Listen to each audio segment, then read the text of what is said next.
Magkano nga ba naibenta ang kauna-unahang sapatos ng tinaguri ang greatest player of all time na si Michael Jordan? Tara at ating pag-usapan.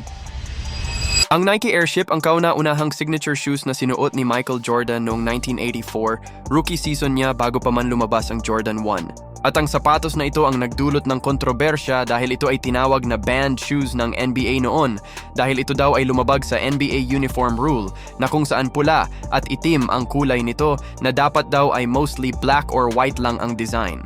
At dahil dito ay pinagmumulta si Michael Jordan ng $5,000 o katumbas ng 100,000 pesos noon kada laro sa tuwing susuotin niya ang sapatos na ito. Bagamat hindi ito kasing sikat katulad ng Jordan 1 at iba pang mga Jordan sneakers, ay ito naman ang nagbukas ng pagkakataon para sa Nike brand na mas makilala sila sa buong mundo. Dagdag pa natin na noong mga panahong ito ay kasalukuyan ng gumagawa si Jordan ng ingay sa NBA kasabay ng pagiging committed niya sa brand na ito.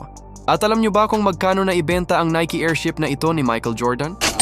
Ito ay naibenta lang naman sa halagang $1,472 million o katumbas sa pera natin ngayon na nakakalulang 85,376,000 pesos.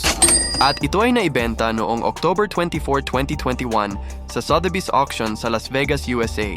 At ito ang naging world record na pinakamahal na sapatos na nai-auction noong mga panahong iyon. Sa tingin nyo, kung hindi na banned ang Nike Airship, magiging kasing sikat kaya ito ng Air Jordan 1?